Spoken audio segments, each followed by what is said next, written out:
안녕하세요, 이리아뷰입니다. 구독자가 20만이 되어서 20만 아뷰가 되었네요. 저는 셰프입니다. 그래서 닭도리탕이 먹고 싶어 가게에 갔는데 여러 재료를 사용하여 조리하지 않고 생닭만 나오는 가게, 그리고 음식을 팔아 돈은 벌고 싶은데 조리법은 몰라서 다른 가게의 레시피가 제대로 된 것이 아닌데 그걸 따라 만들거나 억지로 뇌피셜로 만들어서 맛없게 만들어 파는 가게를 싫어합니다. 배가 고픈 사람은 아무거나 주워 먹다가 탈이 나고 음식물 쓰레기라는 말을 하게 되죠. 그런 말을 듣고 내 가게 찾아와서 저런 사람들 쫓아내달라고 하는 사람도 별로인데 그 사람들도 내 고객이다. 이 재료가 원래는 좋은 거라고 설명해주면 그만이며 그것도 부족하면 맛있는 음식을 만들어 대접하면 된다. 한번 박혀버린 인식을 바꾸는데 시간은 오래 걸리지만 정성껏 올바른 레시피에 따라 잘 조리해서 맛있는 음식을 만들면 그런 비판을 뒤집을 수 있다. 오늘 만들어볼 음식은 귀멸의 카날에서 혈귀의 과거 서사가 왜 나오는가, 이를 통해 정리할 수 있는 아카자는 과연 세탁, 미화된 악역인가 하는 이야기입니다. 슬슬 이제 개봉 2주차로 지났고 무한성편 완전 해설편을 만들려고 하다 보니까 이런 이야기들이 있는 것 같아서 먼저 만들어봐요.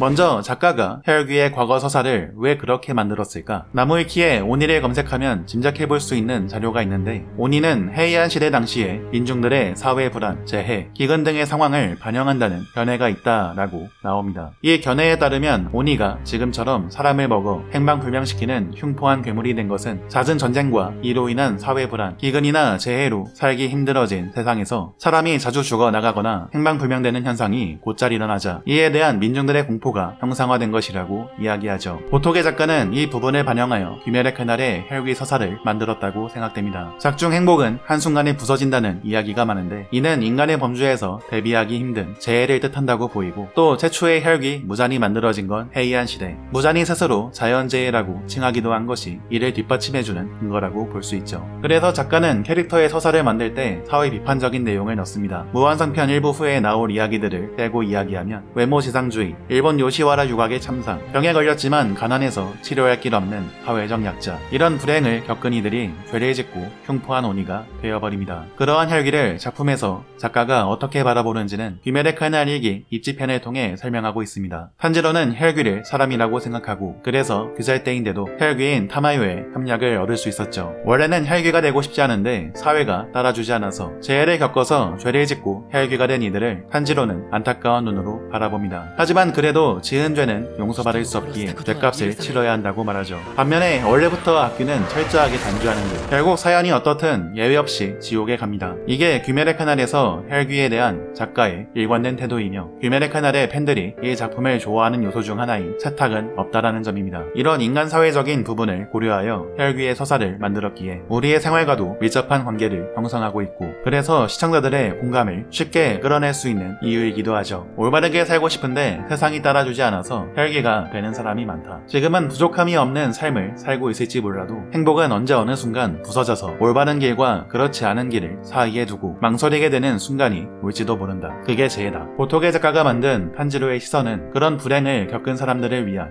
위로입니다. 하지만 죄값은 치러야 해서 어차피 지옥에 가게 되니 그냥 이대로 살아야 하는 게 아니냐, 이미 돌이킬 수 없는 길을 건넌 것이 아니냐, 이런 부분에 관한 생각을 작중에서 보여주는 캐릭터가 닌자로서 많은 사람을 죽였지만 이제라도 속죄하기 위해 귀살대에 들어간 우즈이가, 과거엔 많은 사람을 죽이고 먹었지만 속죄하기 위해 귀살대와 협력한 타마요가 있습니다. 이런 전반적인 귀멸의 카날의 배경을 알면 아카자의 서사도 세탁인가 미화인가 이야기할 수 있는데, 세탁은 캐릭터의 악행에 정당성을 부여하는 것, 미화는 악행을 멋있게 포장하는 것으로 이해하면 될 것 같습니다. 작가가 의도한 대로 하쿠지는 매우 불우한 환경에 놓여 있습니다. 아버지의 병은 인간이 통제할 수 없는 재해이고 가난은 사회 구조의 산물입니다. 하쿠지는 병든 아버지를 위해 비싼 약값을 벌려고 결국 소매치기라는 죄를 짓게 되죠. 그러나 하쿠지의 사정이 어떻든 벌을 받고 죄인의 문신까지 새겨집니다. 메타작하는 이들이 하쿠지에게 이야기하는데 반성해라, 성실하게 일하라는 말을 하죠. 아버지를 위한 동기가 있었다지만 그를 벌하며 소매치기 한 죄를 정당화하지 않습니다. 또한 하쿠지가 올바른 삶을 살아가길 바라며 아버지가 스스로 목숨을 끊게 되는 업보로 돌아왔고 하쿠지는 이런 세상을 증오하게 되죠. 그러다 케이조를 만나 갱생하며 새로운 삶을 시작하려 했지만 뜻대로 되지 않습니다. 인접도장의 비겁한 행동으로 케이조와 코유키가 죽게 되죠. 이건 철학에서 계란이 먼저냐 닭이 먼저냐 하는 악에 대해 생각해보게 하는 시도이기도 하고, 혈귀를 사람이라고 생각한 탄지로의 모습에서 답은 이미 나와 있지만 일단 통제 불가능한 인위적 사회적 재해입니다. 탄지로의 시선처럼 우리는 이런 어쩔 수 없는 재해를 당한 아카자에게 동정표를 던지게 되죠. 내 가족이 독살을 당했으니 당연한 복수였다고 시청자들의 공감을 끌어낼 수 있지만 작가는 그의 살해 장면을 지옥도라며 끔찍하게 묘사하고 이후 기억을 잃고 버린 사륙도 무의미한 것이며 자신의 삶을 비관하게 하는 등 그의 행위를 포장하지 않습니다. 이런 업보로 아카자는 이젠 죽어봤자 소중한 가족들 곁으로 갈 수 없다는 걸, 지옥에 가게 된다는 걸 알고 있죠. 그래서 과거 아버지를 잃었을 때처럼 어찌되든 좋다며 탄지로와 기유에게 멸식을 날리려고 자포자기한 모습을 보이는데 그를 다시 갱생시킨 것은 케이조와 같이 주먹을 사용한 탄지로였습니다. 이제 아카자는 과거 자신이 지키고자 했던 것이 무엇인지, 자신이 진정으로 죽이고 싶었던 건 무엇인지 깨닫습니다. 그리고 탄지로를 향해 미소 지으며 자신의 몸에 멸식을 사용하죠. 자신의 죄를 이제는 멈추기 위한 절망적 선택이었고 여기서 보여주는 건 악역을 멋있게 포장하는 미화가 아니라 이미 많은 죄를 지은 죄인의 문신이 가득한 자신의 몸을 스스로 멸하고자 하는, 자신의 죄를 인정하고 참회하고자 하는 노력에서 느껴지는 아름다움입니다. 이후 아버지와 케이조를 만나게 되며 올바르게 살지 못했던 것을 참회합니다. 아카자에 대한 세상의 시선은 많은 사람을 죽인 악귀, 그로 인해 지옥에 가게 될 존재, 그런 죄인이지만 그를 이해할 수 있는 자는 하쿠지가 원래는 어떤 사람인지 아는 사람들, 그를 가장 가까이서 지켜본 인연들이죠. 시청자들도 그의 사연을 알게 되었지만 케이조가 천국에는 함께 갈 수 없다고 선을 긋는 건 이미 돌이킬 수 없다는 비극성을 보여줍니다. 이후 무잔이 아카자를 이용하기 위해 다시 강함을 추구하는 모습으로 끌어내지만 그런 강함을 추구한 이유였던 코유키를 앞에서 묵도하고 원래의 하쿠지로 돌아오게 되는데 이 연출은 아카자가 구원받았다는 포장이 아닌 강함을 추구하게 된 비극에서의 인간성을 회복하는 연출로서 앞으로 모든 죗값을 인간의 마음으로 지옥에서 치르게 된다는 참회의 완성에서 느껴지는 아름다움입니다. 아카자의 과거 서사는 단지 그의 행동 이유를 보여주는 이해의 과정이며 이는 입체적인 서사로 시청자가 몰입할 수 있는 캐릭터를 만들기 위한 것이고 그의 최후는 텐겐이나 타마요의 경우처럼 악역을 미화하기 위해서가 아닌 참회의 아름다움을 전하고자 함입니다. 아카자를 세탁이다, 미화다라고 이야기하는 건 귀멸의 칼날의 배경에 대한 전반적인 이해 부족, 그리고 입체적 서사와 악역 미화를 혼동했기에 나타나는 오류라고 보이는데 이런 서사는 앞서 이야기했던 배경, 원래는 좋은 사람이지만 살기 힘든 세상에서 사람이 악에 빠지게 되는 인간사의 비극을 그리며 그런 불행으로 인해 저지른 악행도 잘못되었기에 이미 돌이킬 수 없는 길을 건넜더라도